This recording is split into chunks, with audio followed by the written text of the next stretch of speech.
70살 시아버지와 단둘이 살게 된 며느리. 1년 후 온 마을을 충격에 빠뜨린 진실이 밝혀집니다. 상덕리의 작은 골목 깊숙한 곳에 자리한 낡은 시골집은 그날 아침 이상하리만치 스산했다. 제사상 위에서는 아직 향냄새가 채가시지 않았다. 갓 25, 며느리 서연의 남편 민준의 영정사진은 마치 살아있는 사람들을 애처롭게 바라보는 듯 비스듬히 놓여 있었다. 서연은 침대 구석에 몸을 웅크린 채 하얀 상복자락을 꽉 쥐고 있었다. 며칠 밤낮을 울었더니 눈물마저 말라버렸다. 남편의 장례가 끝나고 조문객들이 모두 돌아간 집에는 이제 그녀와 시아버지 김진수 씨 단둘만이 남았다. 70살의 김노인은 머리가 희끗희끗하고 몸은 마른 데다 뿌연 돋보기 안경 너머로 쓰라린 눈빛을 감추지 못했다. 아들을 잃은 후 그는 말이 거의 없어졌다.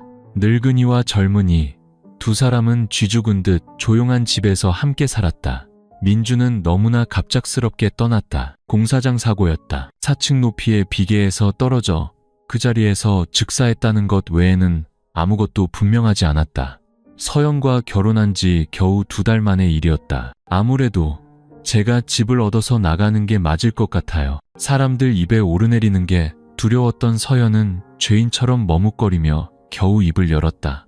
김노인은 문가에 놓인 낡은 나무 의자에 여전히 앉아 있었다. 창으로 들어온 빛이 그의 얼굴에 깊게 팬 주름을 고스란히 비췄다. 한참 후에야 그가 입을 열었다. 여기가 네가 시집 온 집이다. 남들이 뭐라든 신경 쓰지 마라. 그냥 여기 있어라. 적어도 여기는 민준이 녀석 향이라도 맡을 수 있는 곳이니 그게 집이라는 거다. 그 한마디에 서연은 입을 다물었다. 늘 무뚝뚝하고 과묵했던 시아버지가 그렇게 속 깊은 말을 할 줄은 몰랐다. 그날 밤 그녀는 남기로 결심했다. 그리고 그때부터 사람들의 수군거림이 시작됐다. 젊은 며느리가 시아버지랑 단둘이 산다니 아무 일 없어도 무슨 일이 있는 게 되지. 25 꽃다운 나이에 이름 먹은 늙은이랑 단둘이 사는 걸 두고 독사 같은 소문이 골목과 시장, 동네 찻집을 파고들었다. 하지만 서연은 이를 악물고 버텼다. 그녀에겐 부모도 형제도 돌아갈 곳도 없었다. 이 낡아빠진 양철 지붕집이 탐나서 남은 게 아니었다. 매일 저녁 말없이 아들의 밥그릇을 올리고 향을 피우는 김노인의 쓸쓸한 뒷모습에 마음이 아파 차마 떠날 수가 없었다. 아무도 몰랐다. 1년 후 바로 이 집에서 온 상덕리 마을을 발칵 뒤집어 놓을 일이 벌어지리라는 것을. 조용한 삶 뒤에 숨겨진 진실 속에는 누구도 감히 이름 붙일 수 없는 감정이 있었다. 그것은 편견을 뛰어넘는 성스러운 무언가였고 마침내 비밀이 드러났을 때 아무도 더는 그들을 비웃을 용기를 내지 못했다. 시아버지와 함께 살게 된 첫 며칠, 서연은 얇은 살얼음판을 걷는 기분이었다. 집안 모든 것이 남편의 흔적을 떠올리게 했다. 문 뒤에 걸린 낡은 옷, 침대 밑에 나란히 놓인 슬리퍼, 심지어 플라스틱 뚜껑에 금이 간 물컵까지도. 그녀는 마치 아물지 않은 상처를 건드릴까 두려운 듯 떨리는 손으로 집안을 조금씩 정리했다. 김노인은 여전히 그림자처럼 조용했다. 아침에는 밭에 나가 잡초를 뽑고 오후에는 제사상 앞에 홀로 앉아 떨리는 손으로 향을 피우며 아들의 영정사진을 멍하니 바라볼 뿐이었다. 누구도 서로에게 말을 걸지 않았다. 밥상에는 두 사람뿐이었지만 언제나 세 사람인 것 같았다. 그녀는 밥을 2공기만 펐지만 김노인은 늘 수저를 3벌 놓았다. 아무도 자기 몫의 밥을 다 비우지 못했다. 혹시라도 떠난 사람을 방해할까 봐서였다. 어서 먹어라. 빈 그릇만 그렇게 쳐다보지 말고. 그녀가 밥 한술 뜨지 못하고 슬픔을 삼키는 것을 보고 김노인이 처음으로 입을 열었다. 서연은 작은 목소리로 대답했다. 꼭 민준 씨가 저기 앉아 있는 것 같아서요. 그는 고개를 끄덕이며 마른 밥을 씹었다. 나도 그렇다. 그날 이후 두 사람은 조금씩 대화를 나누기 시작했다. 밤이 되면 어김없이 찾아오는 고통을 잠재우기에 충분한 두서없는 이야기들이었다.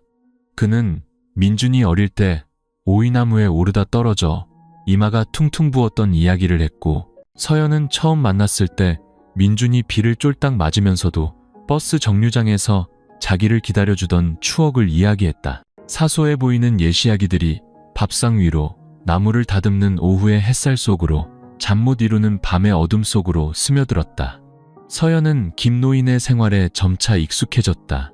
그가 생선조림을 좋아하고 저녁마다 트로트를 즐겨 들으며 관절염 때문에 매일 새벽 5시 전에 일어나 약초물을 끓인다는 것을 알게 되었다. 그 역시 그녀가 밤늦게까지 책을 읽고 천둥 소리를 무서워하며 흙 묻는 게 싫어 바짓단을 유난히 꼼꼼하게 빤다는 것을 알게 되었다. 어느 비 오는 밤 그녀가 작은 쿠션을 껴안고 툇마루에 웅크리고 앉아있는 것을 보았다. 돌아가신 시어머니가 남긴 유품이었다. 그는 아무 말 없이 다가가 낡은 비옷을 그녀의 어깨에 걸쳐주었다. 추우면 안으로 들어가거라. 여기선 아무도 너를 나무라지 않는다. 그 단순한 한마디에 서연은 본물 터지듯 울음을 터뜨렸다. 비록 늙고 지친 사람이지만 누군가에게 보호받고 있다는 느낌에 울었고 상실감에 무너져가던 그림자 같은 사람에게서 처음으로 기댈 곳을 찾았다는 생각에 울었다. 그날 밤 이후 그녀는 더 이상 떠날 생각을 하지 않았다. 상덕리는 작은 마을이었지만 세상 사람들의 입은 넓었다. 서연은 등 뒤에서 오가는 말들에 익숙했다. 하지만 자신과 김노인 사이의 조용한 유대가 온 마을의 가십거리가 될 줄은 몰랐다. 모든 것은 5일장에서 시작되었다. 그날 서연은 시금치 몇 단과 직접 키운 채소 몇 가지를 팔러 나갔다. 좌판을 막 펼쳤을 때 떡집 최씨 아줌마가 빈정거리는 목소리로 외쳤다. 시아버지랑 살면서 뭐가 저리 좋다고 웃고 다닌대? 꽃처럼 젊은 것이 늙은이랑 단둘이 사니 깨끗할 리가 있나. 다른 사람이 끼어들었다. 듣자 하니 남편 죽은 날부터 시댁에 눌러앉아서 친정엔 얼굴도 안 비춘다더라. 다 그럴 만한 이유가 있는 거지. 음흉한 이야기에 각자 한마디씩 보태자 뜬 소문은 어느새 기정사실이 되어 있었다. 서연은 손님에게 채소를 싸주며 손을 덜덜 떨었다. 사람들의 상상력이 존재하지 않는 일까지 사실처럼 만들어낼 수 있다는 사실에 숨이 막혔다. 그녀는 그날 일찍 집으로 돌아왔지만 눈물을 참을 수 없었다. 저녁에 그녀의 눈이 퉁퉁 부은 것을 보고 김노인이 물었다. 그 사람들 하는 소리 들었느냐? 서연은 입술을 깨물며 고개를 끄덕였다. 전 잘못한 게 없는데 왜 이렇게 치욕스러울까요?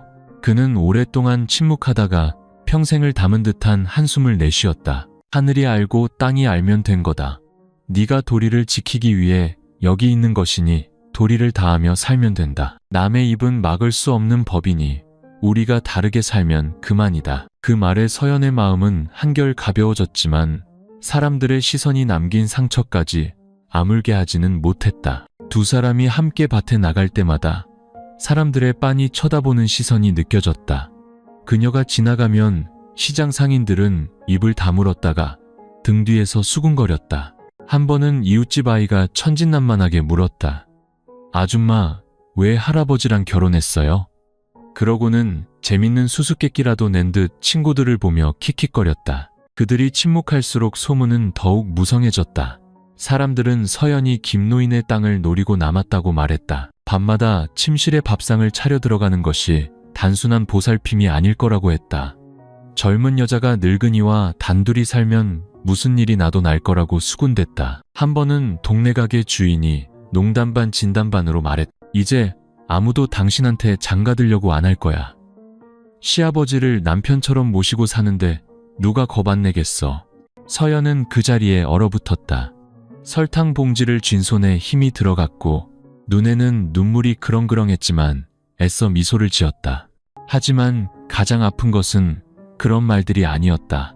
한때 다정했던 사람들의 동정 어린 시선, 착한 며느리라 불러주던 이들의 의심 가득한 눈초리, 그리고 마치 그녀가 마을의 오점이라도 되는 듯 점점 그녀를 피하는 사람들의 태도였다.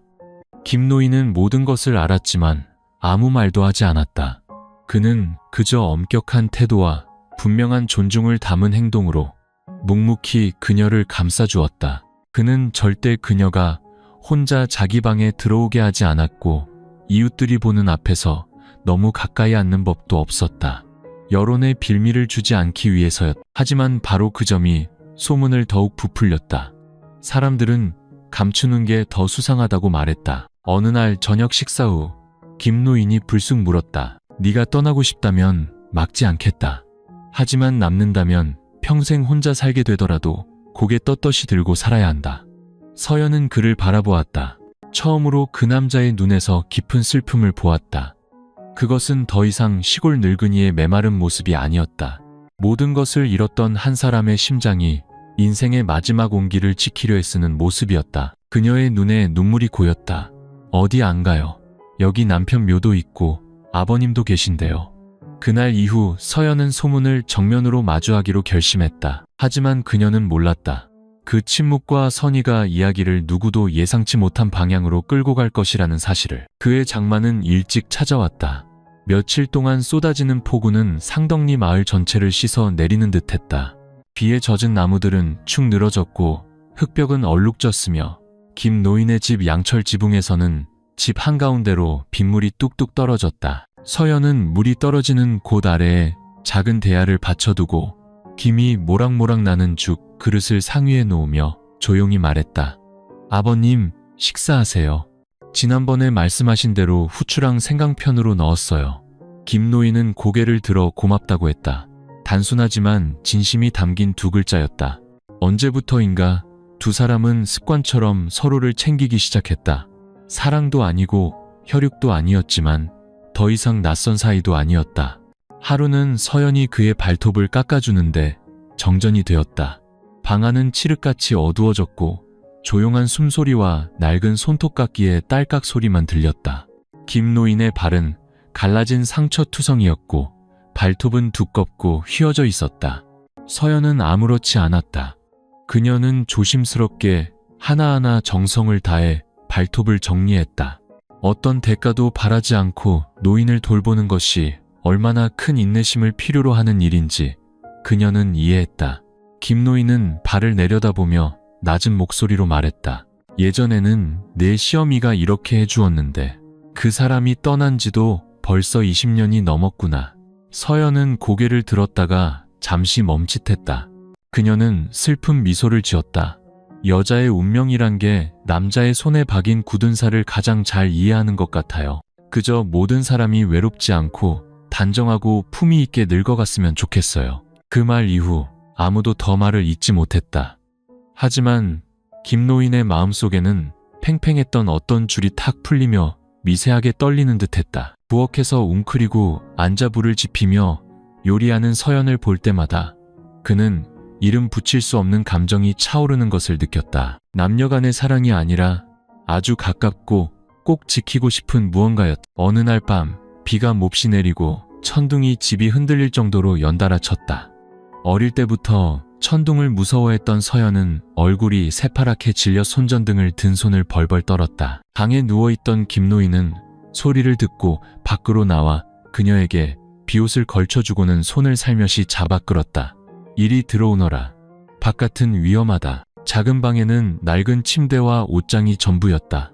김노인은 자신을 위해 바닥에 요를 깔고 침대를 그녀에게 양보했다. 그날 밤 두 사람은 잠들지 못했다. 양철 지붕을 두드리는 빗소리는 북소리 같았고 천둥 소리는 울부짖었지만 어둠 속에서 간간히 들려오는 한숨 소리를 덮지는 못했다. 서연은 벽을 향해 누워 눈을 말똥말똥 뜨고 있었다. 그녀는 자신의 마음속 감정이 무엇인지 알 수 없었다. 감사함일까? 연민일까? 아니면 한 번도 경험해보지 못한 종류의 감정일까? 말이 필요 없고 손을 잡을 필요도 없는 그저 상대방도 깨어있다는 것, 함께 이 폭풍우 치는 밤을 견디고 있다는 사실만으로도 위안이 되는 그런 성숙한 감정이었다. 다음 날 아침 비가 그치자 하늘은 언제 그랬냐는 듯 맑았다. 김노인은 쌀을 씻는 서연을 보며 나지막이 말했다. 어젯밤에 잠을 설쳤다. 서연은 돌아보지 않았지만 웃으며 말했다. 저도 그랬어요. 두 사람 사이에 잘못된 것은 아무것도 없었다. 하지만 예전처럼 순수하지도 않았다. 이름 붙일 수 없는 감정들이 사소한 행동 하나하나에 스며들기 시작했다. 상대방의 입맛에 맞게 파를 더 넣은 국 한 그릇, 약 챙겨 먹으라는 말 한마디, 가지런히 개어 침대 머리맡에 놓아둔 수건 한 장. 누구도 입 밖으로 내지 않았지만 두 사람은 이제 집안에 미묘한 변화가 생겼음을 알았다. 그리고 바로 그 미묘함이 바깥의 소문을 더욱 거세게 만들었다. 어느 날 아침 붐비는 시장에서 서연이 시금치 바구니를 내려놓자마자 등 뒤에서 날카로운 목소리가 들려왔다. 저기, 저 여자 좀 봐. 아직도 저러고 낯짝을 들고 다니네. 시아버지랑 붙어 살면서 애까지 가졌다며?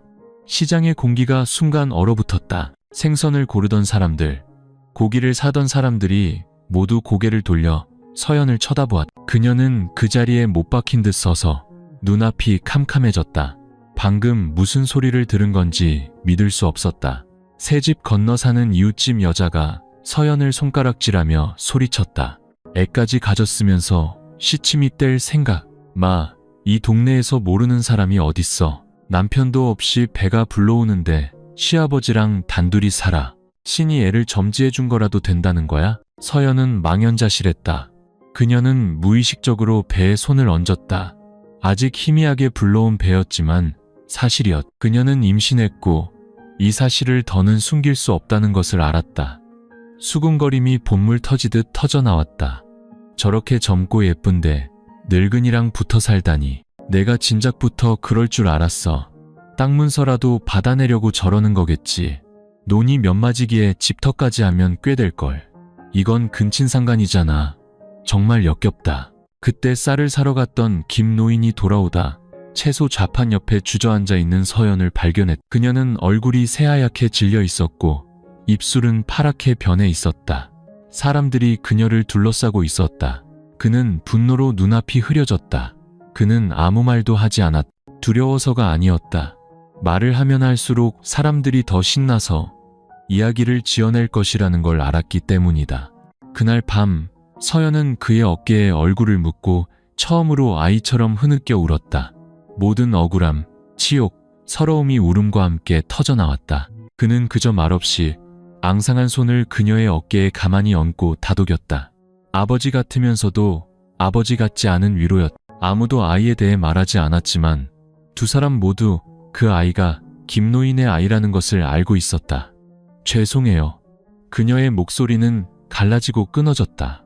김노인은 대답하지 않았다. 그의 눈은 어둠이 대나무 벽을 서서히 삼키고 있는 툇마루 밖을 향해 있었다. 한참 후에야 그가 천천히 말했다. 네가 사과할 필요는 없다. 다만 네가 평생 고통받을까봐 그게 두렵구나. 그의 말에 서연은 더 큰 소리로 울음을 터뜨렸다. 그렇다. 그녀는 자신이 선을 넘었다는 것을 알았다. 하지만 그것은 사람들이 낙인 찍은 그런 죄악이 아니었다. 그것은 욕망에서 시작된 것이 아니었다. 너무나 외로운 두 사람이 서로의 거대한 공허함을 채워주려 했던 동질감이었다.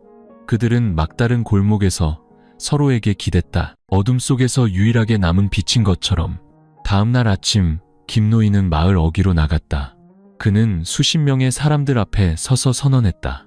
서연이는 내 며느리입니다. 지금 아이를 가졌고 그 아이는 내 아이입니다. 이제 누구도 그 애를 모욕하는 것을 용납하지 않겠습니다. 한 번만 더 독한 말을 하는 사람이 있다면 면사무소에 고소할 겁니다. 온 마을이 충격에 빠졌다. 어떤 이는 입을 다물었고 어떤 이는 경악했다. 어떤 이는 분노로 얼굴이 시뻘개졌고 어떤 이는 혀를 차며 동정했다. 하지만 평소 온순하고 인내심 강했던 김노인이 모든 비난을 짊어지겠다고 나설 줄은 아무도 예상하지 못했다. 그날부터 두 사람은 유배당한 것처럼 살았다. 아무도 집에 찾아오지 않았고 인사하는 사람도 없었다. 사람들은 죄가 옮기라도 할 듯 그들을 피했다. 하지만 김노인은 무너지지 않았고 서연도 떠나지 않았다. 그들은 낡은 집에서 조용히 살며 아이가 태어날 날을 기다렸다. 시간이 모든 것을 말해줄 것이라 믿었기 때문이다. 진심 어린 선인은 언젠가 사람들이 자신을 돌아보게 만들 것이라고.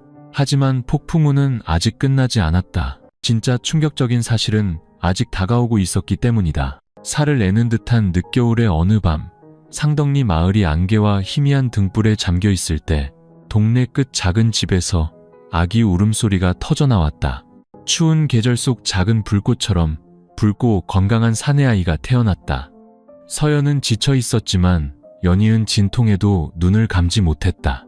아이의 울음소리를 듣자 그녀는 미소를 지었다. 수개월간의 고통과 수치, 인내 끝에 처음으로 짓는 미소였다. 김노인은 방문 밖에 서서 떨리는 손을 어쩌지 못하고 눈시울을 붉혔다. 나이든 산파가 아기를 안고 나와 그의 손에 건네주자 그는 모든 것을 잃었던 사람의 조심스러움으로 아기를 받아 안았다. 영감님을 아주 쏙 빼닮았네요. 산파가 농담 반 진담 반으로 말했지만 그녀의 의미심장한 눈빛에 그는 할 말을 잃었다. 아기는 이 집에 다시 복을 가져다 주길 바라는 마음에서 은우라는 이름이 붙여졌다.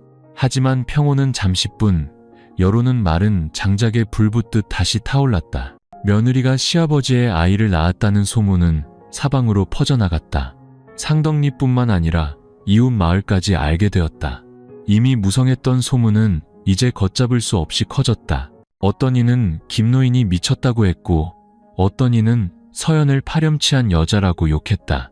많은 집에서 아이들이 그들 집에 드나드는 것을 금지했다. 동네 어귀에 얼씬도 못하게 어떤 이는 면사무소에 민원을 넣어 마을의 미풍양속을 해치는 가정의 도덕성을 조사해달라고 요구하기도 했다. 김노인은 아기를 품에 안고 있었다. 그의 눈은 깊었지만 조금도 흔들리지 않았다. 그는 이번 폭풍이 이전보다 더 거셀 것이라는 걸 알았다. 하지만 그를 가장 괴롭힌 것은 서연의 눈빛이었다. 아이를 낳은 후 서연은 더욱 말이 없어졌다. 예전처럼 웃지도 않았고 오후에 차 한잔하자고 청하지도 않았다.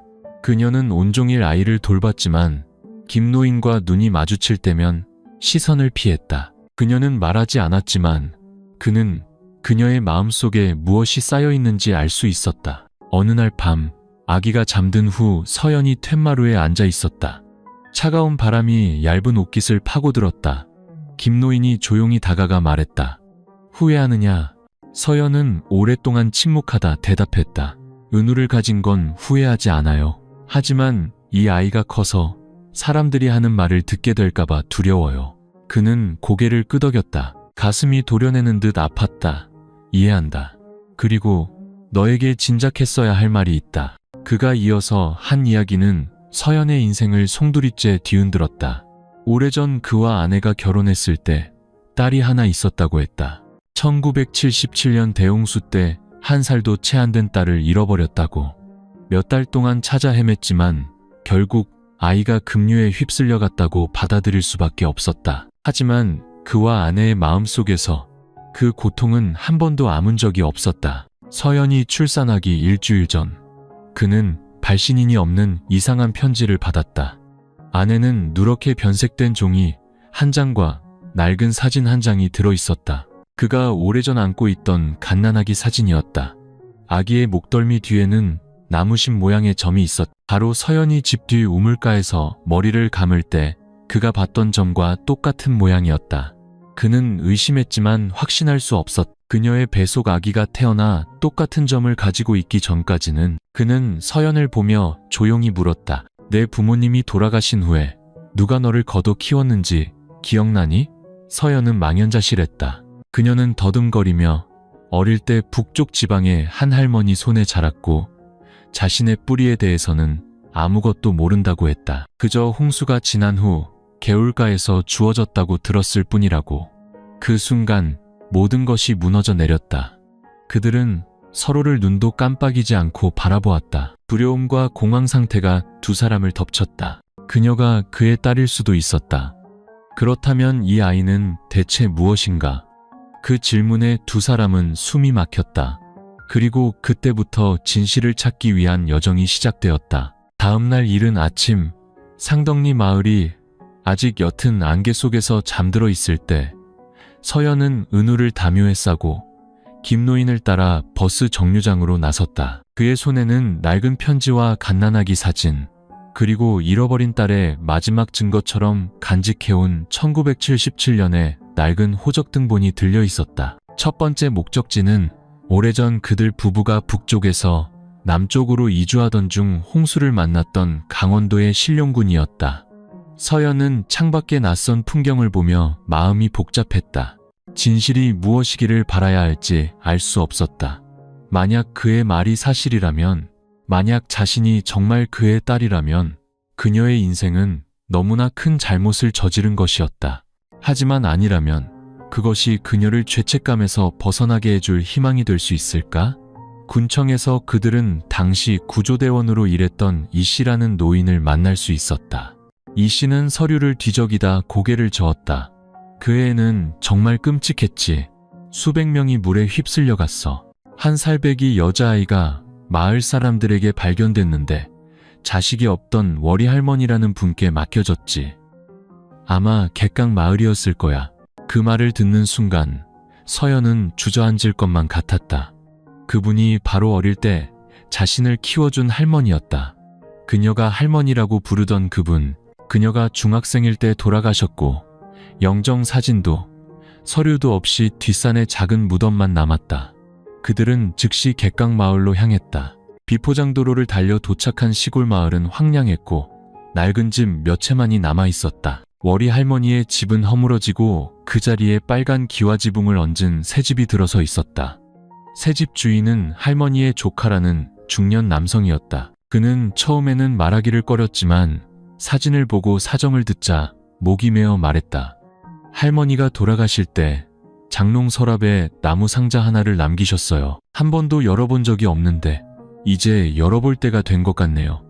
먼지 쌓인 상자 안에는 빛바랜 종이 한 장이 들어있었다. 삐뚤빼뚤한 글씨로 이렇게 쓰여 있었다. 이 아이는 물이 빠진 개울가에서 주웠다. 목덜미 뒤에 나무신 모양의 점이 있다. 복숭아꽃이 필 무렵에 발견해서 서연이라 이름 지었다. 서연은 여기까지 읽고 손을 벌벌 떨었다. 그녀는 손을 목덜미 뒤로 가져갔다. 그 점은 여전히 그곳에 있었다. 모든 것이 비수처럼 이성에 깊이 밝혔다. 그녀는 숨이 가빠지기 시작했고 공황에 빠진 눈으로 김노인을 돌아보았다. 만약 이게 다 사실이라면 저와 아버님은, 그럼 은우는요? 김노인은 대답하지 못했다. 그의 눈은 붉게 충혈된 채 하늘을 향해 있었다. 말로 표현할 수 없는 고통과 두려움이 있었다.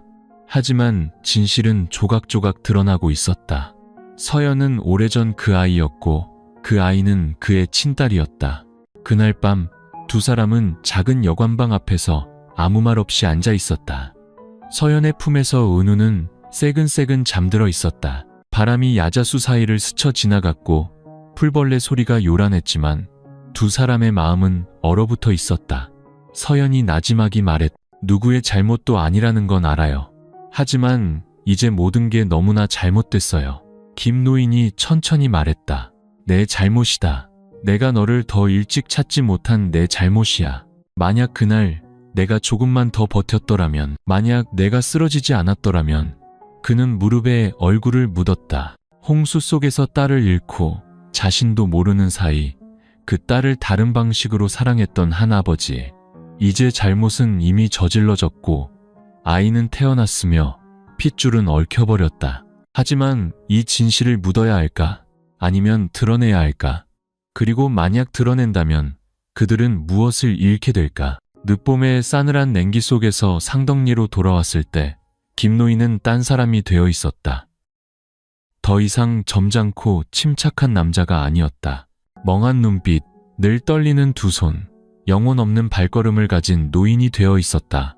서연은 그것을 느꼈지만 아무 말도 할 수 없었다. 그녀는 스스로 깨어날 수 없는 악몽 속에 갇혀 있었다. 밤마다 아들 곁에 누워 은우의 조용한 숨소리를 들을 때면 그녀의 가슴은 찢어질 듯 아팠다. 이 아이는 사랑의 결과였고 외로운 두 사람이 서로에게 의지하며 살았던 시간의 증거였다. 하지만 이제 종이 한 장, 점 하나, 증언 한마디가 그 사랑을 비극으로 바꾸어 놓았다.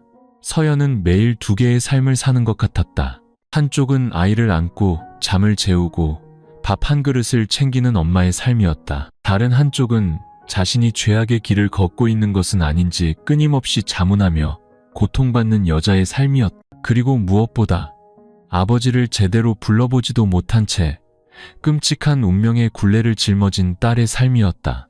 김노인도 나을 것이 없었다. 잠 못 이루는 긴 밤, 그는 텅 빈 툇마루에 멍하니 앉아 있었다. 비가 올 때마다 그는 1977년의 그날 오후를 떠올렸다.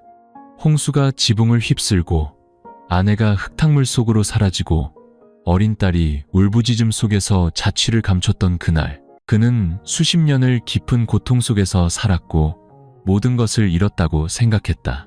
그런데 이제 그는 죽은 아내의 모습으로 그가 보살폈던 며느리의 품에서 딸을 다시 찾았다. 그리고 가장 고통스러운 것은 그가 아버지로서가 아니라 한 남자가 한 여자를 사랑하듯 그녀의 머리카락을 쓰다듬고 이마에 입을 맞췄다는 사실이었다. 그는 깊이 생각하고 싶지 않았지만 진실은 그의 심장 한가운데에 매달린 칼날처럼 선명했다. 어느 날 정오 나무십 사이로 햇살이 비칠 때 그는 서연을 밭으로 불렀다. 그녀가 늘 걸음을 주던 곳이었다. 그는 그녀에게 나무 상자를 건넸다. 편지와 낡은 종이, 갓난아기 사진이 담긴 상자였다. 네가 가지고 있어라. 그는 다른 곳을 보며 말했다. 언젠가 네가 말해야 할 필요가 있다고 생각되면 그때는 증거가 충분할 거다. 서연은 받지 않았다. 그녀는 조용히 물었다. 아버님 생각엔 우리가 이 비밀을 간직해야 할까요? 아니면 말해야 할까요? 그는 오랫동안 침묵했다. 그리고 고개를 들었다. 그의 흐린 눈에 눈물이 고여 있었다. 수백 번도 더 생각했다. 비밀을 지키면 너는 평온하게 살 수 있겠지. 은우도 아무런 짐 없이 자랄 수 있을 거다. 하지만 나는 이 비밀을 무덤까지 가져가겠지. 반대로 모든 것을 말하면 우리는 모든 것을 잃겠지만 적어도 진실되게 사는 거다. 서연은 손을 꽉 쥐며 목이 메었다. 하지만 제가 아버님 친딸이라면 이 아이는 김노인이 갑자기 버럭 소리를 질렀다. 그녀가 그의 분노를 본 것은 처음이었다. 그는 그녀를 쏘아보았다. 원망의 눈빛이 아니었다. 극심한 고통의 눈빛이었다. 그런 말은 허락 못한다. 은우는 내 아들이다. 내 살과 피고 한 아버지의 핏줄이다. 그 아버지가 누구든 나는 이제부터 이 아이를 내 손주로 키울 것이다. 누구도 그 모성애를 빼앗을 권리는 없다. 두 사람은 침묵했다. 나무십 스치는 소리와 멀리서 들려오는 새소리만이 들렸다. 그들의 심장은 산산조각 났지만 그 폐허 속에서도 한 줄기 빛이 있었다. 바로 아이, 미래, 그리고 유일하게 남은 믿음이었다. 그날부터 김노인은 글을 쓰기 시작했다. 그는 모든 이야기를 작은 수첩에 한자 한자 손으로 적어 내려갔다. 누군가에게 말하기 위해서가 아니었다. 언젠가 자신이 세상을 떠났을 때 서연과 은우가 간직할 기억의 조각을 남기기 위해서였다. 그것은 진실이었고 그의 영혼을 해방시키는 길이기도 했다. 그리고 그때 마을 어귀에 낯선 사람이 나타났다. 그 사람은 이 비밀이 더 이상 묻힐 수 없게 만들 운명이었다. 그날 오후 비가 추적추적 내리고 낡은 기와지붕에서 물방울이 뚝뚝 떨어졌다. 서연이 은우를 재우고 있는데 대문 밖에서 부르는 소리가 들렸다. 계십니까? 정중하고 차분한 남자의 목소리였다. 그녀가 문을 살짝 열자 50대 정도로 보이는 남자가 서 있었다. 긴팔 셔츠 차림에 가죽 가방을 메고 있었고 머리는 희끗했지만 몸놀림은 날렵했다. 눈빛은 밝았고 얼굴이 어딘가 낯익었다. 안녕하세요. 저는 서울에서 온 이 선생이라고 합니다. 혹시 여기가 본 적이 강원도 신룡군이신 김진수 어르신 댁이 맞습니까? 그 말을 듣자 서연은 순간 움찔했다. 시아버지의 본 적을 아는 사람은 거의 없었다. 대부분 그를 토박이로 알고 있었다. 그녀는 머뭇거리며 그를 안으로 안내하고 밭에 있는 김노인을 불렀다. 김노인은 낯선 남자를 보고 잠시 멈칫했다. 그는 남자를 유심히 살피더니 물었다. 자네 영수씨 아들 아닌가? 남자는 희미하게 웃었다. 영수씨 조카입니다. 기억력이 좋으시네요. 저는 77년도에 구조대에서 함께 일하셨던 화평 아저씨 아들입니다. 아버지는 2년 전에 돌아가셨는데 그때 편지 한 통을 남기셨습니다. 어르신과 잃어버린 아이에 대한 이야기였습니다. 어르신 댁을 찾는데 거의 2년이 걸렸습니다. 김노인은 자리에 앉았다. 그의 눈은 깊게 패여 있었다. 오래전 기억이 홍수처럼 밀려왔다. 그는 입술을 깨물며 평정을 유지하려 애썼다. 그래서 나를 찾아온 이유는 뭔가? 이 선생은 가방에서 낡은 편지 봉투를 꺼냈다. 우체국 소위는 흐릿했지만 글씨는 알아볼 수 있었다. 언젠가 나 화평이 이 세상에 없고 만약 김진수 씨가 살아있다면 이 편지를 그에게 전해주게. 그 아이는 죽지 않았네. 김노인은 떨리는 손으로 편지를 열었다. 안에는 신룡군 구조대에서 함께 일했던 친구 화평의 글씨가 있었다. 편지에는 1977년 홍수 당시 구조대가 하류 개울가로 떠내려온 아이를 발견했다고 쓰여 있었다.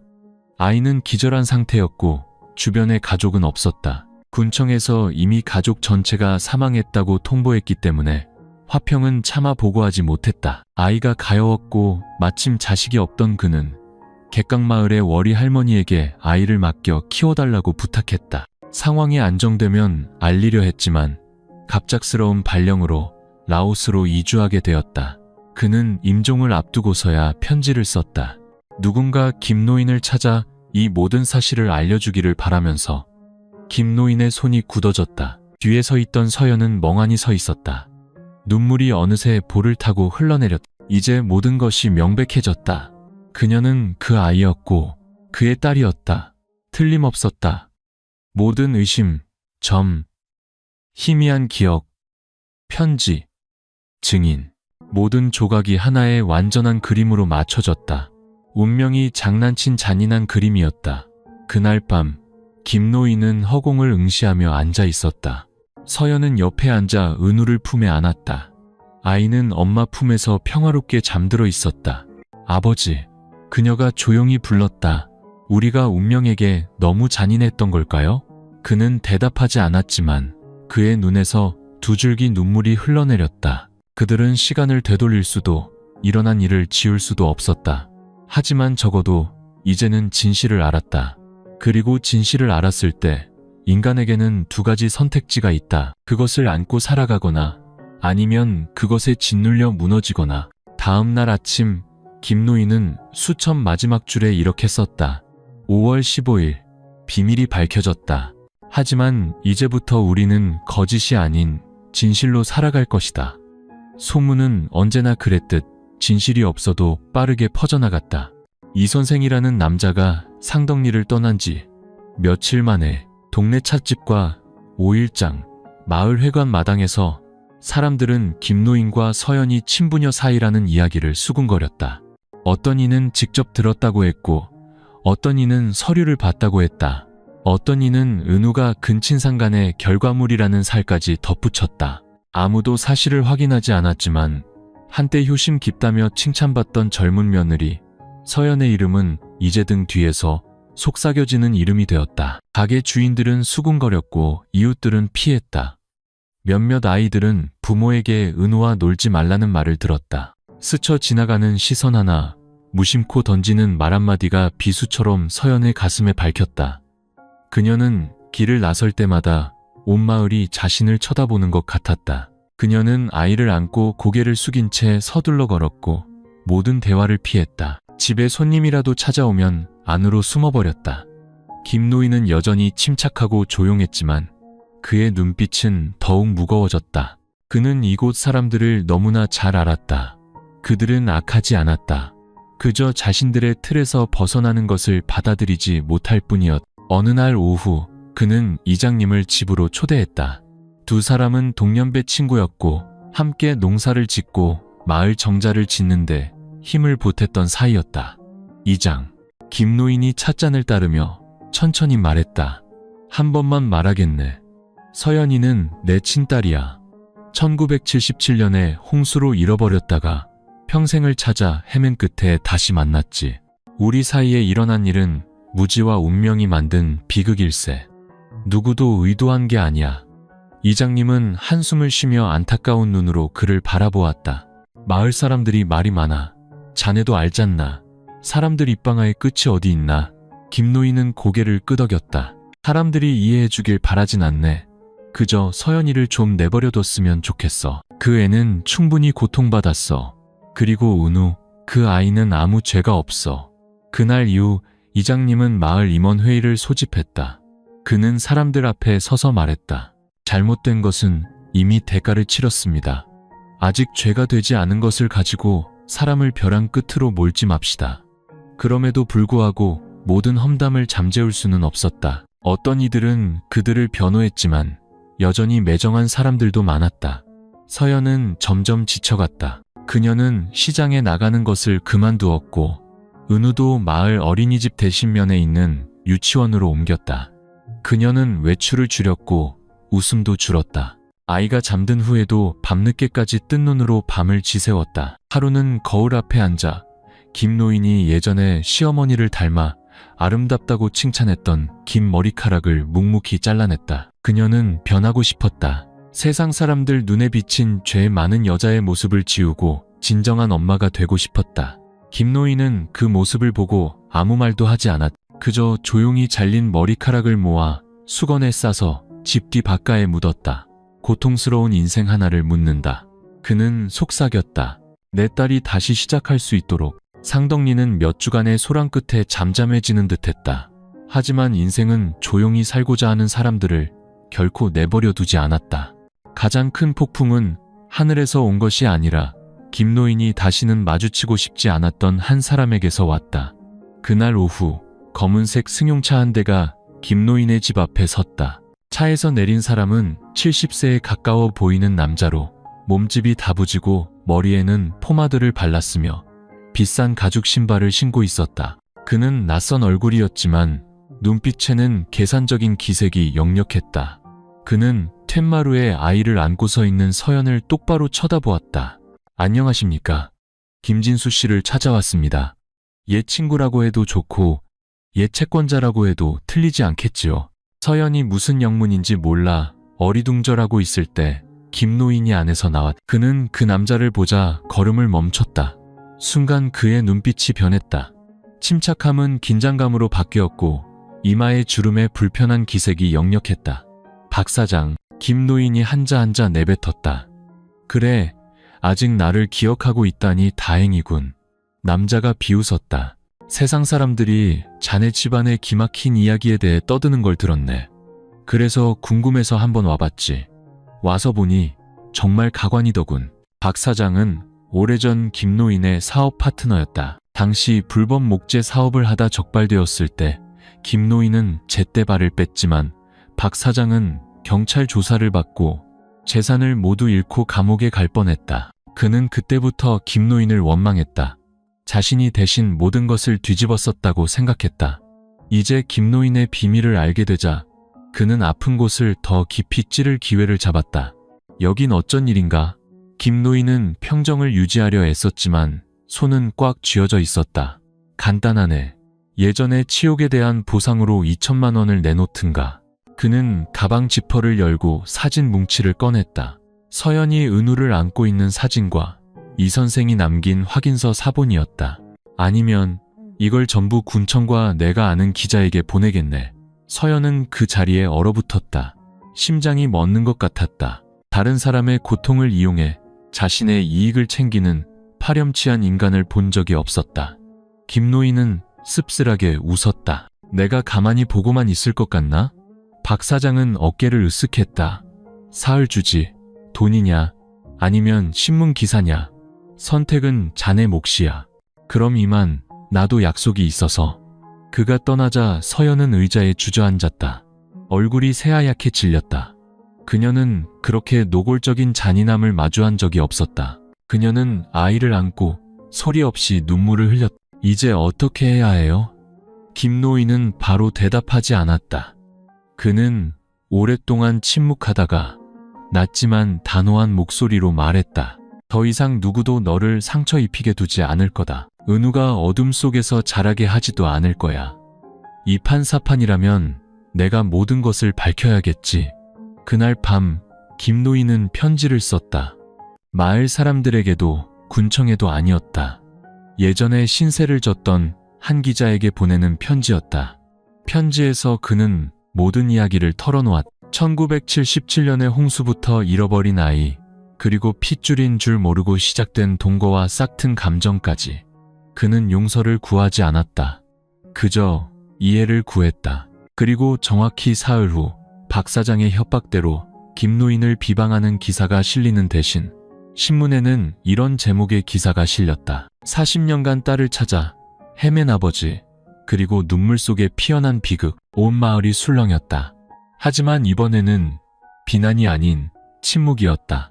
그 침묵은 이내 동정과 이해의 시선으로 바뀌어갔다. 그날 아침 실린 기사는 상덕리 마을을 뒤흔들었다. 예전에 사람들을 등 돌리게 했던 근거 없는 소문과는 달랐다. 이번에는 모든 것에 이름과 날짜, 증인이 있었고 눈물이 있었으며 무엇보다 진실이 있었다. 더 이상 논쟁할 수도 비웃을 수도 남을 비난하는데 사용할 수도 없는 진실이었다.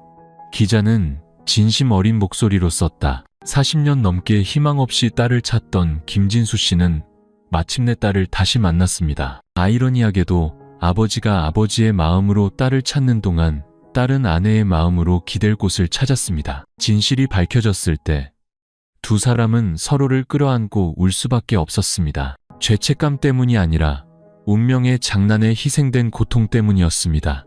기사는 마을을 넘어 면과 군 전체로 퍼져나갔다. 김노인을 미워했던 사람들은 이제 당혹스러워했다. 서연을 욕했던 사람들은 입을 다물었다. 은우와 놀지 못하게 했던 어떤 이는 다음날 아침 몰래 작은 선물 꾸러미를 그의 집 대문 앞에 걸어두었다. 이장님은 직접 귤한 바구니를 들고 찾아왔다. 이건 우리 집사람이 보내는 거일세. 서연이 시장 갈 때 햇볕깔이라고 하더군. 서연은 고개를 숙여 감사 인사를 했다.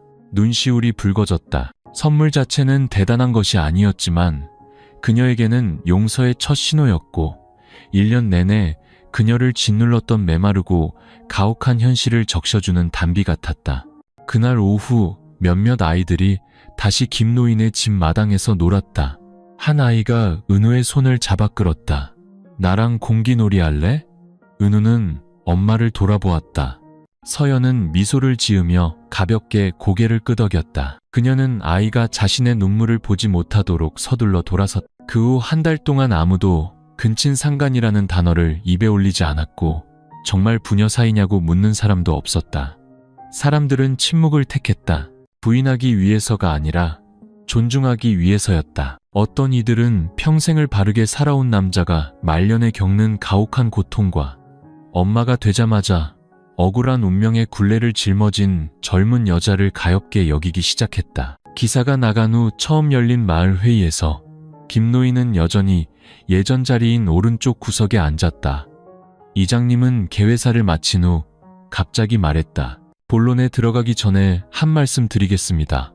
우리는 돌멩이가 아니라 사람입니다. 잘못이 있으면 고쳐야 합니다. 하지만 누군가 잘못한 것이 아니라 단지 운명의 희생자라면 그들을 나락으로 밀어넣는 대신 손을 내밀어줘야 합니다. 오늘부터 김진수 어르신과 서연 양을 다른 시선으로 공감의 눈으로 바라봐 주시길 바랍니다. 마을 회관은 조용해졌고 몇몇 사람들이 고개를 끄덕였다. 뒷줄에서 한 아주머니의 목소리가 들렸다. 그러게 딱하기도 하지. 살아봐야 사람 속을 아는 법인데. 그 단순한 한마디에 김노인은 가만히 앉아 손을 살짝 쥐었다. 옆자리에 앉은 서연은 고개를 살짝 숙이고 두 손을 꼭 잡았다. 그날 밤 다시 가랑비가 내렸다. 서연은 툇마루에 서서 기와지붕에서 처마로 떨어지는 물줄기를 바라보았다. 마음이 갑자기 가벼워졌다. 떨어지는 빗방울 하나하나가 수개월 동안 영혼에 쌓였던 먼지를 씻어내는 것 같았다. 김노인이 나와 그녀 옆에 섰다. 아무도 말을 하지 않았다. 가벼운 바람이 불어왔고 두 사람은 동시에 하늘을 올려다보았다.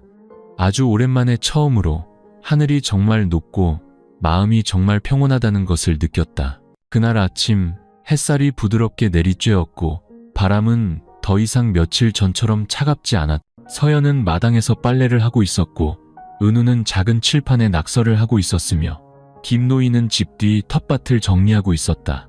여느 때와 같은 평화로운 아침이었다. 하지만 서연은 몰랐다. 잠시 후 그녀에게 새로운 문이 열릴 것이라는 것을. 평생 감히 상상조차 해본 적 없는 문이었다. 익숙한 우체국 차가 대문 앞에 멈춰 섰다. 집배원 아저씨가 큰 소리로 외쳤다. 김진수 어르신 댁, 서울에서 온 편지입니다. 서연은 서둘러 손을 닫고 나갔다. 편지 봉투에는 작은 촛불이라는 자선단체의 붉은 도장이 찍혀 있었다. 그녀는 고개를 갸웃거렸다. 낯선 이름이었지만 편지를 열었을 때 심장이 멎는 듯했다. 손으로 쓴 편지였다. 저희는 신문에서 김진수 어르신과 서연 씨의 기사를 읽은 사람들입니다. 가족의 이야기가 저희를 가만히 있을 수 없게 만들었습니다. 당신은 자신에게 속하지 않은 잘못 때문에 시골 구석에 묻혀 있을 사람이 아닙니다. 저희는 당신을 인생재건 프로그램에 초대하고 싶습니다. 이곳은 깊은 상처를 겪었거나 특별한 사정이 있는 여성들, 특히 어린 자녀를 둔 채 새 출발을 꿈꾸는 분들을 돕는 곳입니다. 편지 끝에는 서연과 아들이 3개월간 서울로 올라와 숙식을 제공받고 기술을 배우며 필요한 경우 이름 변경, 전학, 사회 재적응을 위한 법률 지원을 받으라는 초대가 적혀 있었다. 서연은 편지를 읽고 또 읽었다. 이해가 안 돼서가 아니라 믿을 수가 없어서였다. 온 마을에 외면당하고 트라우마와 죄책감 속에서 살았던 자신 같은 사람에게 다시 시작할 기회가 주어질 수 있다고는 생각조차 해본 적 없었다. 그녀는 편지를 품에 안고 집으로 들어갔다. 어느새 눈가가 축축해져 있었다. 저녁에 은우를 재운 후 서연은 김노인과 툇마루에 앉았다. 편지가 두 사람 앞에 놓여 있었다. 가고 싶으냐? 김노인이 담담하게 물었다. 아직 잘 모르겠어요, 아버님. 김노인은 잠시 침묵하다가 말했다. 너는 이미 고생을 많이 했다. 청춘을 도둑맞았고 명예도 짓밟았지. 네가 간다면 나는 지지한다. 이곳 사람들의 시선이 덜 매서워졌다고는 하나 완전히 바뀌지는 않을 거다. 물론 네가 남겠다고 해도 막지는 않겠다. 하지만 나 때문에 너 자신을 묻지는 마라. 무서워요. 서연이 조용히 말했다. 사람들이 제 과거를 또 알게 될까봐 무섭고 은우가 또다시 억울한 소리를 들을까봐 무서워요. 김노인은 그녀를 바라보았다. 그의 눈에는 책망이 아닌 오직 연민만이 가득했다. 나쁜 사람은 침묵만큼 무섭지 않다. 너는 잘못이 없어. 만약 누군가 여전히 잘못 생각한다면 그건 그들의 문제지 네 잘못이 아니다. 긴 침묵 끝에 서연은 오랫동안 고개를 숙이고 두 손을 마주 잡았다. 그리고 그녀의 목소리가 떨렸다. 갈게요.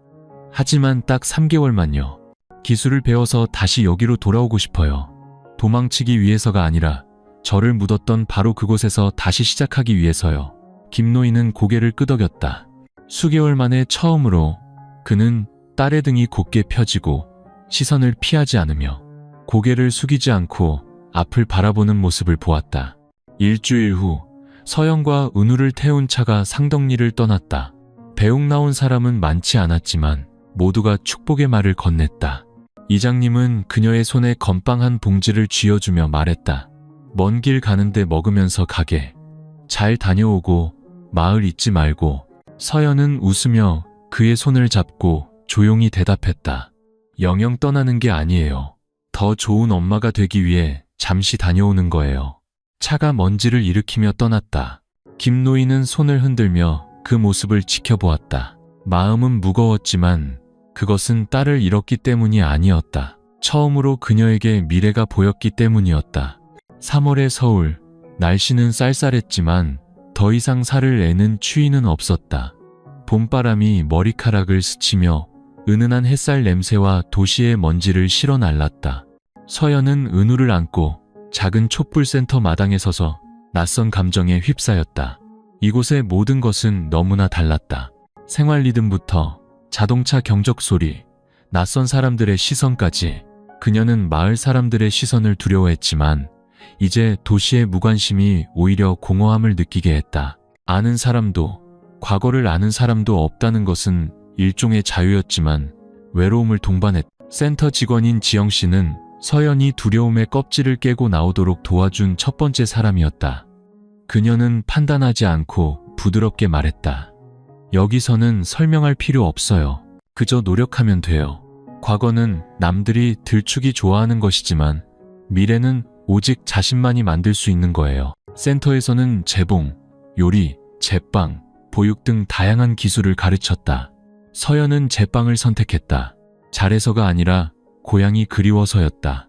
은우에게 호떡을 만들어주던 오후, 작은 집의 아궁이 냄새, 너무 태우지 말하던 김노인의 목소리가 그리웠다. 그녀는 아무것도 없는 상태에서 시작했다. 경험도, 친구도, 기술도 없었다. 하지만 반죽을 치대고 빵 위에 설탕을 뿌릴 때마다 다시 살아나는 기분이었다. 빨래와 농사일로 굳어졌던 손은 점점 섬세해졌고 그녀의 마음도 부드러워지기 시작했다. 은우는 센터 내 어린이집에 다니게 되었다. 첫날에는 엄마 치마를 붙잡고 울었지만 일주일 만에 친구를 사귀고 노래를 배우고 어설픈 서울 말투로 엄마 사랑해라고 말할 줄 알게 되었다. 어느 날 오후 은우가 엄마 손에 삐뚤빼뚤한 그림 한 장을 쥐어주었다. 큰 사람과 작은 사람이 빵을 들고 있는 그림이었고 위에는 우리 엄마 빵이 최고라고 쓰여 있었다. 서연은 울음을 터뜨렸다. 단순한 감동 때문이 아니었다. 처음으로 엄마 서연이라는 자신의 이름으로 제대로 불렸기 때문이었다. 죄 많은 그 서연도 김노인 댁의 맏며느리도 아닌 바로 자기 자신으로 그날 밤 그녀는 혼자 앉아 고향에 편지를 썼다. 수개월 만에 처음으로 그녀의 글씨는 더 이상 떨리지 않았다. 그녀는 아버지 김진수에게 배움에 대해, 빵 수업에 대해, 은우의 친구들에 대해 이야기했다. 그리고 새로운 삶이라는 것에 익숙해지고 있다고 썼다. 아버지, 오늘 처음으로 빵을 만들어 손님에게 팔았어요. 맛있다고 칭찬해 주셨어요. 5,000원을 벌었어요. 적은 돈이지만 깨끗한 돈, 제 땀으로 번 돈이에요. 매일 이렇게 살고 싶어요. 매일 제가 쓸모있는 사람이라고 느끼고 싶어요. 3개월은 눈 깜짝할 사이에 지나갔다. 오래된 상처는 더 이상 피를 흘리지 않았지만 흉터는 남았다. 하지만 바로 그 흉터가 그녀를 강하게 만들었다. 여자는 인내하기 위해 태어난 것이 아니라 다른 사람과 자기 자신으로부터 사랑받기 위해 태어났다는 것을 깨닫게 해주었다. 센터를 떠나기 전날 지영 씨는 서연을 안으며 속삭였다. 언젠가 돌아오고 싶으면 이 문은 항상 열려 있을 거예요. 당신은 작은 촛불일 뿐이지만 스스로를 비추기에는 충분히 밝아요. 서연은 아무 말 없이 미소만 지었다. 그녀는 마음속으로 알고 있었다. 과거를 잊어서가 아니라 자신이 넘어졌던 바로 그곳에서 일어섬으로써 진정으로 다시 시작했다는 것을. 3개월은 길지 않은 시간이었지만 서연에게는 지난 10년 중 가장 충실하게 산 시간이었다. 그리고 인생을 다시 시작하기 위해 과거를 지울 필요는 없으며 그저 마주하고 앞으로 나아가면 된다는 것을 깨닫기에 충분한 시간이었다. 서울에서 상덕리로 향하는 시외버스가 울퉁불퉁한 시골길을 느리게 달렸다. 옆에서 은우는 엄마 무릎을 베고 곤히 잠들어 있었다. 서연은 먼지 낀 창밖을 내다보며 설렘과 그리움을 동시에 느꼈다. 그녀는 돌아가고 있었다. 도망치기 위해서가 아니라 살기 위해서. 가치 있고 목소리를 가진 한 인간으로서 살기 위해. 버스가 마을 어귀에 섰다. 서연은 은우의 손을 잡고 내렸다. 그녀는 하얀 셔츠에 단정한 바지를 입고 머리는 깔끔하게 묶었다. 눈빛은 더 이상 예전처럼 피하지 않았다. 손에는 직접 만든 빵이 담긴 바구니가 들려 있었다. 김노인의 집 대문은 여전했다. 하지만 김노인은 달라져 있었다. 그는 그곳에 서 있었다. 몸은 더 야위었지만 눈빛은 그 어느 때보다 따뜻했다. 서연을 보자 그는 아무 말 없이 손을 살짝 흔들었다. 눈시울이 붉어져 있었다. 아버지, 저 왔어요. 서연은 바구니를 내려놓고 달려가 그를 안았다. 그는 그녀의 등을 가볍게 토닥이며 떨리는 목소리로 말했다. 돌아오면 됐다. 매일 너를 기다렸다. 은우도 달려와 그의 다리를 껴안으며 제잘거렸다. 할아버지, 보고 싶었어요. 풍경은 그대로였지만 사람의 마음은 달라져 있었다. 서연이 돌아왔다는 소식은 금세 온 마을에 퍼졌다. 하지만 이상하게도 더 이상 힐끔거리는 시선이나 수군거림은 없었다. 가장 먼저 찾아온 사람은 작년에 서연에게 막말을 했던 삼내 할머니였다. 그녀는 시금치 한 단과 달걀 한 꾸러미를 들고 와서는 말했다. 돌아와서 다행이구먼. 신문기사 보고 나도 생각을 많이 했어. 운명이 그런 걸 누굴 탓하겠어. 그렇게 강단 있는 줄 몰랐네. 존경스럽구먼. 서연은 가볍게 웃으며 감사 인사를 했다. 채소 때문이 아니라 아주 오랜만에 저것이 아닌 댁으로 불렸기 때문이었다. 다음 날 그녀는 시장에 빵을 팔러 나갔다. 사람들은 호기심에 사갔고 먹어보며 수근거렸다. 진짜 맛있네. 직접 만든 거야? 어떤 이는 고개를 끄덕이며 한 상자 더 사갔다. 사흘 후 서연의 빵은 모두 팔렸다. 마을 사람들은 그녀를 빵 잘 만드는 서연 씨라고 부르기 시작했다. 그녀는 칭송을 원하지 않았다. 그저 과거와 무관한 단순한 그 호칭이 필요했다. 그날 오후 그녀는 텅 빈 빵 바구니를 보며 툇마루에 앉아 있었다. 마음이 깃털처럼 가벼웠다. 더 이상 한밤중에 놀라 깨지도 기억의 악몽에 시달리지도 않았다. 대신 서울에서 고향까지 내내 타올랐던 작은 불씨 같은 믿음이 있었다.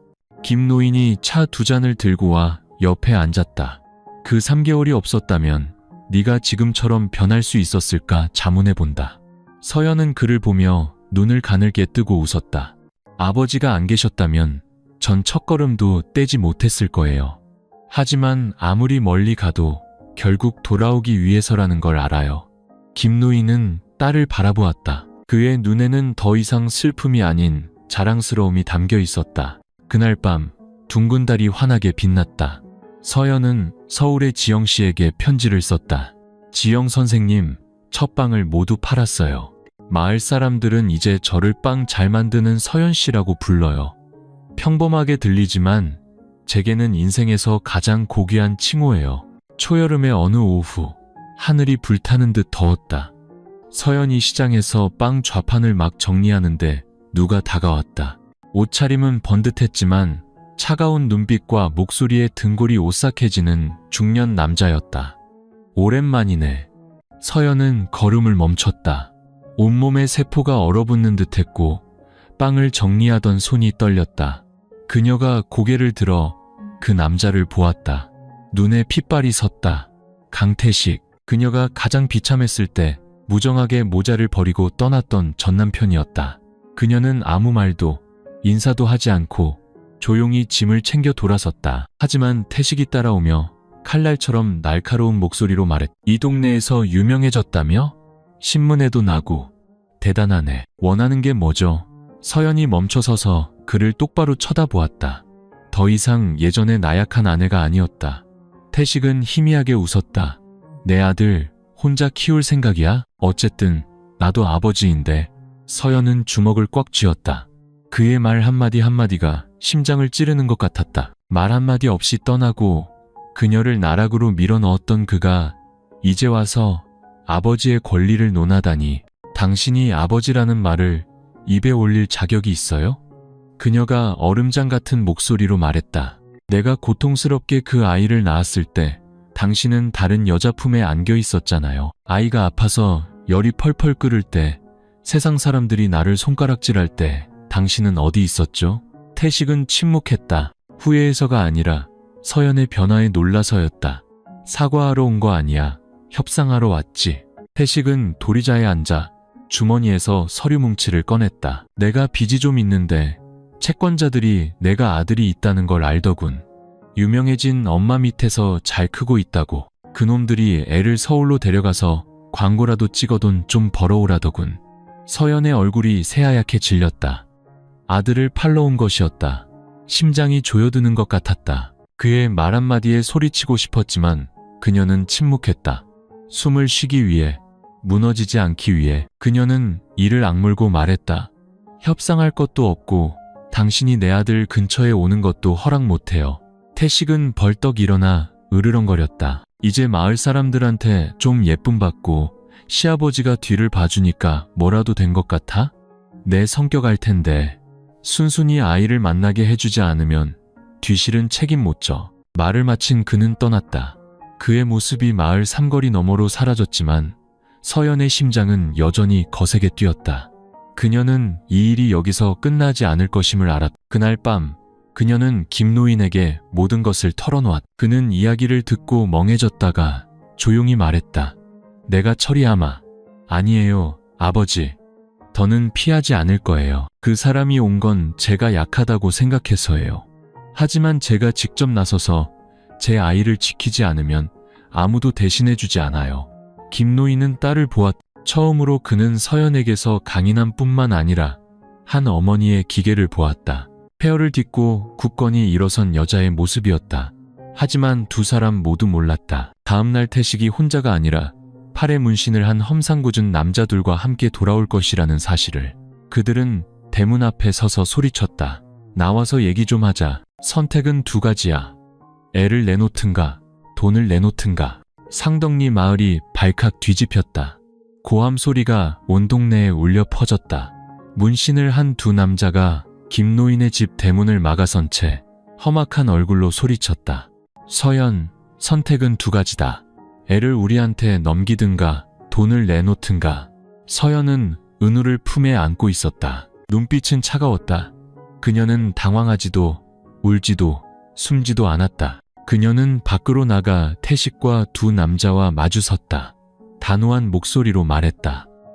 그렇게 내 이름 함부로 부르지 마세요. 이 동네 사람들, 더는 나를 당신들이 짓밟아도 되는 쓰레기 취급 안 하니까. 태식이 비웃으며 옆에선 덩치 큰 남자의 팔을 툭 쳤다. 이 옆에 내가 신문에 한번 나더니 자기가 뭐라도 된 줄 아나 보네.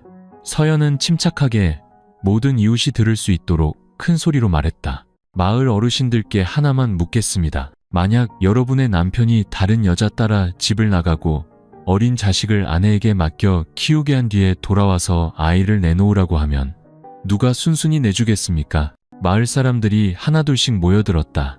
삼례 할머니, 이장님, 예전에 그녀를 비난했던 사람들까지 모두 대문 뒤에 서 있었다. 그들의 얼굴에는 놀라움과 분노가 뒤섞여 있었다. 가게 아주머니가 앞으로 나서며 말했다. 저의 엄마가 혼자서 애를 키웠어. 당신은 코빼기도 안 보이다가 이제 와서 뭘 달라는 거야? 제정신이야? 문신한 남자가 나서며 으름장을 놓았다. 시끄럽게 굴지 마쇼. 집안일은 집에서 해결해야지. 정 안 되면 면사무소 가서 해결해. 이 아이가 여기 박 사장 아들이라는 증명서도 다 있어. 김노인이 집안에서 나왔다. 그는 말없이 휴대폰을 들어 촬영하기 시작했다. 그는 낮지만 힘있는 목소리로 또렷하게 말했다. 이것은 협박, 사생활 침해, 그리고 아동 및 여성에 대한 위협의 증거가 될 걸세. 방금 면사무소에 신고했으니 할 말이 있으면 거기 가서 하게. 태식이 얼굴을 굳히며 달려들려 하자 서연이 막아섰다. 그녀는 은우를 내려놓고 아들 앞에 서서 타오르는 불꽃 같은 눈빛으로 말했다. 누구에게도 내 아들을 넘겨주지 않을 거예요. 서류가 있든 법이 있든 협박을 하든 상관없어요. 필요하다면 당신을 법정에 세울 겁니다. 난 더 이상 당신이 짓밟을 수 있는 과거의 서연이 아니에요. 지금 나는 은우 엄마고 엄마는 절대 물러서지 않아요. 온 마을이 숨을 죽였다. 서연의 말은 협박이 아니었다. 그것은 맹세였다. 자신의 핏줄을 지키려는 어머니의 신성한 맹세. 경찰차 사이렌 소리가 울렸고 경찰관 2명이 나타났다. 한 명이 모두에게 법에 따라 해결하기 위해 파출소로 갈 것을 요구했다. 파출소로 가는 길에 김노인이 서연 옆에서 조용히 말했다. 네가 시끄러운 일을 원치 않는다는 걸 안다. 하지만 내 아들을 지키기 위해서는 때로는 맞서 싸워야 할 때도 있는 법이다. 믿어라. 너는 네가 생각하는 것보다 훨씬 강하다. 그날 파출소에서 서연은 모든 것을 진술했다. 그녀는 은우의 건강 기록과 출생증명서 사본, 그리고 작은 촛불센터 시절의 모자 사진을 제출했다. 서울의 지영씨도 서연이 재활 프로그램에 참여했고 기술을 배워 정당하게 빵을 팔고 있다는 확인서를 보내왔다. 반면 태식은 자신의 이름이 적힌 출생증명서 사본 외에는 아무것도 증명하지 못했다. 그 시간 동안 그가 한 번도 나타나지 않았다는 것은 모두가 아는 사실이었다. 조사가 끝난 후 경찰관이 선언했다. 현행법상 장기간 자녀를 직접 양육하고 안정적인 생활 기반을 갖추었으며 지역사회의 인정을 받는 어머니에게 합법적인 양육권이 있습니다. 아버지는 양육에 대한 증거가 없거나 정당한 요구가 아닐 경우 폭력이나 협박으로 개입할 수 없습니다. 태식은 분노에 차 책상을 치고 욕설을 내뱉으며 나갔다.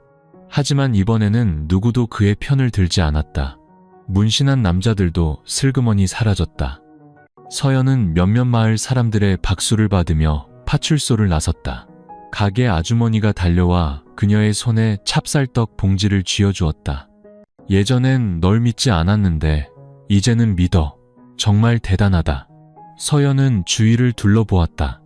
한때 경멸로 가득했던 눈빛들이 이제는 존경으로 바뀌어 있었다. 그녀는 미소를 지었다. 수년 만에 처음으로 자신이 진정으로 인정받았다고 느끼는 미소였다. 파출소에서의 대치 이후 사람들은 더 이상 서연을 그 서연이라고 부르지 않았다. 그들은 그녀를 서연씨라고, 더 친근하게는 빵집 서연이라고 불렀다. 비웃음이 아니라 깊은 나락에 빠졌다가도 굳건히 일어선 한 여자를 기억하기 위한 호칭이었다. 매일 서연은 일찍 일어나 밥을 짓고 김노인을 챙기고 은우를 마을 유치원에 데려다 주었다. 자전거를 타고 시장에 나가 빵 하나하나를 팔고 정성껏 포장하며 늘 미소를 잃지 않았다. 비가 억수같이 쏟아지는 날, 그녀가 비옷을 입고 늦게 돌아오는 것을 보며 마을 사람들은 안타까워했다. 몸은 말랐는데 얼굴은 환해졌어. 바로 그때부터 마을의 많은 여성이 서연을 찾아오기 시작했다. 단지 빵을 사기 위해서가 아니라 차 한 잔을 마시며 속마음을 털어놓기 위해서였다. 어느 날 오후 남편을 떠났다가 아이를 먹여 살릴 길이 없어 다시 돌아왔던 한 여자가 서연의 집 마당에 앉아 대뜸 물었다. 넌 무섭지도 않아? 시아버지랑 그런 일이 있었던 거 온 동네가 다 아는데 어떻게 그렇게 고개를 떳떳이 들고 살아? 서연은 피하지 않았다. 찻잔을 내려놓고 미소를 지으며 말했다.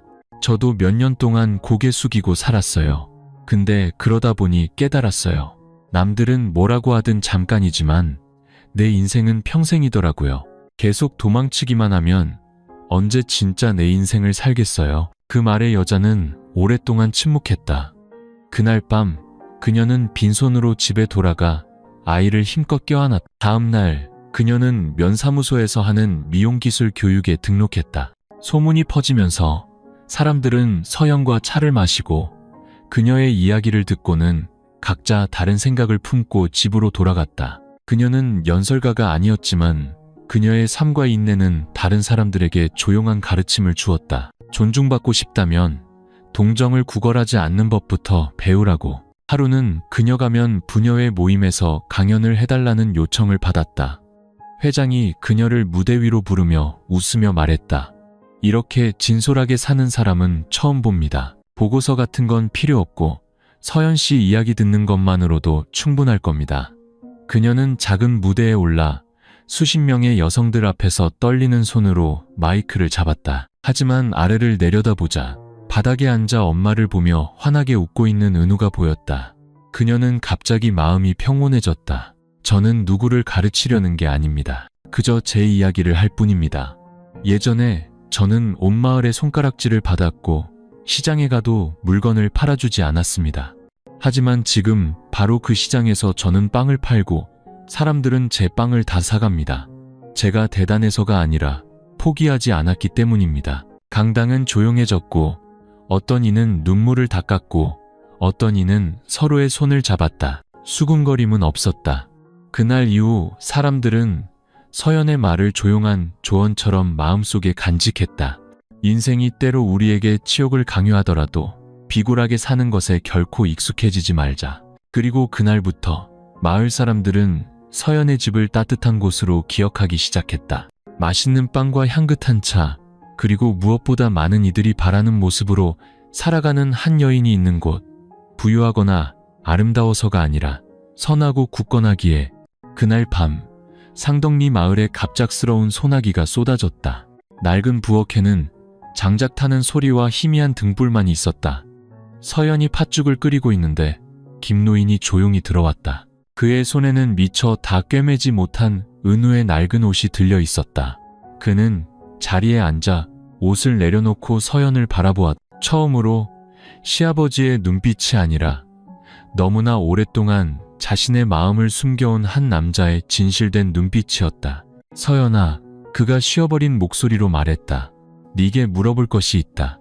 혹시 아니라면 그냥 못 들은 걸로 하거라. 서연이 고개를 들었다. 심장이 세차게 뛰었다. 희미한 불빛 아래 김노인은 몇 년은 더 늙어 보였지만 동시에 무거운 짐을 내려놓은 듯 보였다. 아버지와 그냥 부녀 사이가 아니라 한 남자와 여자로서 함께 사는 것에 대해 생각해 본 적 있느냐? 부엌은 숨막히는 정적에 휩싸였다. 문틈으로 들어온 바람이 빗소리와 함께 서연의 마음에 불안한 박자를 더했다. 그녀는 바로 대답하지 못했다. 그녀는 그의 손을 보았다.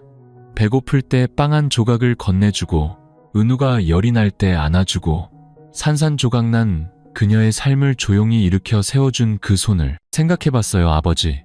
서연이 마치 흔들리는 꿈을 깨뜨릴까 두려운 듯 조용히 말했다. 하지만 무서워요. 세상 사람들이 우리를 쉽게 내버려 두지 않을 거예요. 그들이 퍼부었던 소문으로 제 살점이 찢겨나가는 건 견딜 수 있지만 아버지가 그 풍파를 겪게 될까봐 두려워요. 김노인은 고개를 끄덕였다. 그는 평생을 도리와 책임감으로 살아왔다. 하지만 서연이 며느리가 아닌 동반자로서 이 집에 들어온 순간부터 그의 심장은 60년 만에 처음으로 사랑 때문에 뛰기 시작했다. 나는 젊은이들처럼 시간이 많지 않다. 그가 말했다. 이 감정을 무덤까지 가져가고 싶지는 않구나. 네가 동의하든 안 하든 이것만은 알아주었으면 한다. 네가 내 발을 씻겨주고 내 등 상처를 닦아주던 그 순간부터 나는 너를 사랑했다. 아비가 딸을 사랑하는 것과는 다른 방식으로. 서연은 울음을 터뜨렸다. 놀라서가 아니었다. 너무나 많은 것을 마음속에 담아두었기 때문이었다. 그녀도 설렘을 느꼈고 평온함을 느꼈지만 애써 선을 넘지 않으려 했다. 이제 그가 먼저 말을 꺼내자 모든 벽이 무너져 내렸다. 아버지, 그녀가 목이 메어 말했다. 온 세상이 등을 돌린다 해도 아버지 곁에서 살고 싶어요. 하지만 그건 아버지가 저와 함께하는 것이 가치 있다고 생각하실 때만이에요. 만약 이것이 잘못된 것이라고 생각하신다면 저는 예전처럼 조용히 곁에 머물게요. 김노인은 그녀를 바라보았다. 눈시울이 붉어졌다. 아내를 잃고 자식을 잃고 그림자처럼 살았던 한 남자가 이제 와서 늦게 찾아온, 그러나 가슴 깊이 진실된 사랑 때문에 눈물을 흘리고 있었다. 네가 자격이 없는 게 아니라 내가 너에게 비를 막아줄 만큼 젊지 못할까봐 두렵구나. 서연이 다가가 그의 손 위에 자신의 손을 얹었다. 그녀가 속삭였다. 비를 막아줄 사람은 필요 없어요. 비가 올 때 함께 앉아줄 사람이 필요할 뿐이에요. 밖에서는 여전히 비가 내렸지만 가난한 부엌 안에서는 조용한 불꽃이 타올랐다. 열정의 불꽃이 아니라 산산조각 났던 두 개의 심장이 서로를 발견하고 이해하며 함께 아파하고 서로를 버리지 않은 것에 감사하는 불꽃이었다. 김노인이 자신의 며느리였던 서연에게 청혼했다는 소식은 며칠 만에 상덕리 마을 전체에 퍼져나갔다. 처음에는 시장에서의 수군거림이었고 그 다음에는 서연이 은우를 데리고 유치원에 갈 때 쏟아지는 노골적인 시선, 그리고 마당 앞에서 부채질하던 할머니들의 힐끔거림으로 이어졌다. 아무리 그래도 그렇지 시아버지랑 며느리였잖아. 혼자 살기 무서우니까 젊은 애를 붙잡는 거겠지. 하지만 온 마을이 예상치 못했던 것은 김노인과 서연 모두 피하지도 시선을 외면하지도 물러서지도 않았다는 점이었다. 그들은 평소처럼 살았다. 아침에는 시장에 가고 저녁에는 밥을 지었다. 서연은 여전히 은우를 유치원에 데려다 주었고 김노인은 이웃집에 고장난 가전제품을 고쳐주었다. 단 하나의 작은 변화가 있었다면 두 사람이 시장에 갈 때 숨기지 않고 함께 다녔다는 것이다. 한 번은 국수집 아주머니가 서연에게 다가와 물었다. 김노인 재산이 탐나서 그러는 거지? 서연은 화내지 않고 대답했다. 아주머니, 저는 한때 그분의 정 말고는 가진 게 아무것도 없었어요. 그 정이 없었다면 저는 살아남지 못했을 거예요. 이제 그분께 제가 필요하다면 저는 떠나지 않을 거예요. 그뿐이었다. 꾸밈 없고 변명 없는, 그러나 목이 메는 진실이었다. 또 다른 날, 은우가 열이 났다. 서연이 빵을 굽고 있는데 김노인이 아이를 업고 보건소로 달려갔다. 그는 비옷으로 아이를 감싸고 묵묵히 걸었다. 진료실에 들어가서는 가격도 묻지 않고 말했다. 의사 선생님, 일단 애부터 살려주시오. 돈은 나중에 내가 어떻게든 하겠소. 그날 까다롭기로 소문난 의사가 집에 돌아와 아내에게 말했다. 그 노인네 손주를 친자식처럼 아끼더군. 서연 씨를 아끼는 것도 나쁜 일은 아닌 것 같아. 이야기는 서서히 퍼져나갔다. 마을 사람들의 목소리가 바뀌기 시작했다. 어지간한 젊은 남편보다 낫지. 누가 전부인의 자식을 위해 저렇게 밤을 새워가며 간호하겠어. 서연 씨도 몇 년 동안 깨끗하게 살면서 빵 팔아 아이 키웠잖아. 마음이 바르면 된 거지. 일주일 후 면 부녀회에서 두 사람을 초대했다. 서연은 처음에는 거절하려 했지만 김노인이 말했다. 내가 한 번은 제대로 말해야겠다. 사람들이 더는 억측하지 않도록. 떳떳한 사람은 그림자가 비뚤어질까 두려워하지 않는 법이다. 강당에는 수백 개의 눈이 쏠려 있었다. 김노인이 일어섰다. 그의 목소리는 느렸지만 또렷했다. 저는 70이고 저 아이는 25입니다.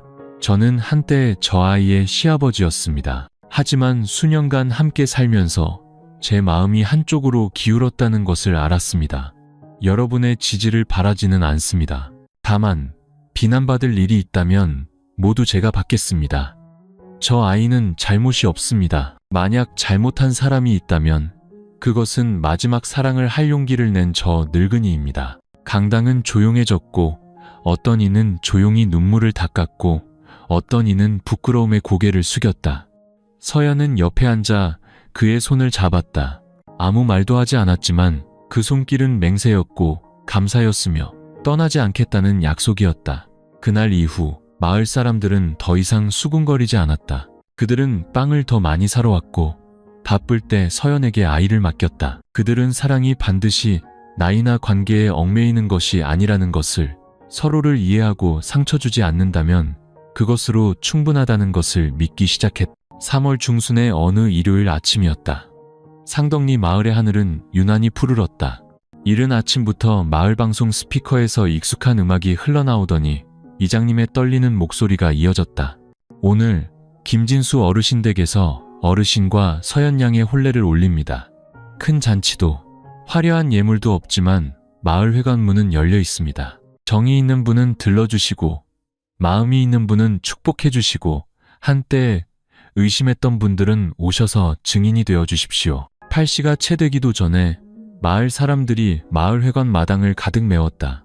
아무도 양복을 입지 않았다. 그저 깨끗한 옷차림에 손에는 과자 한 봉지나 국화 한 다발, 혹은 집에서 직접 닦은 차십 한 봉지를 들고 있었다. 아내는 서연이 돌아가신 시어머니가 남긴 하얀 한복을 입고 있었다. 스스로 머리를 올리고 비녀를 꽂았을 뿐 화장은 하지 않았다. 하지만 누구도 그녀가 이렇게 아름다운 것을 본 적이 없었다. 얼굴은 환했고 눈빛은 폭풍우를 지나온 사람처럼 깊고 평온했다. 김노인은 낡은 흰 셔츠와 바지를 입었을 뿐이었지만 그의 등은 꼿꼿했고 미소는 온화했으며 눈은 아이처럼 반짝였다. 두 사람이 작은 단상에 올라섰을 때 사회자도 배경음악도 없었다. 오직 마을에서 30쌍이 넘는 부부의 주례를 섰던 어르신 한 분이 웃으며 일어섰다. 이렇게 이상한 결혼식은 처음 보지만 이렇게 서로를 아끼는 것이 분명한 한 쌍도 처음 봅니다. 서연은 김노인의 손을 잡았다. 떨리지 않았다. 그녀는 마을 사람들을 똑바로 바라보았다. 그곳에는 한때 그녀를 비난하고 김노인을 손가락질했던 사람들도 있었다. 이제 그들은 조용했다. 많은 분들이 아직 이 일을 낯설게 생각하신다는 것 압니다. 하지만 저는 진심으로 사는 사람은 진심으로 보답받는다고 믿습니다. 저와 아버님은 축복을 바라지 않습니다. 그저 지난 1년 동안 그래왔던 것처럼 서로의 곁에서 조용히 살 수 있기를 바랄 뿐입니다. 그녀가 고개를 숙이자 박수 소리가 터져 나왔다. 처음에는 드문드문했지만 이내방 안을 가득 채웠다.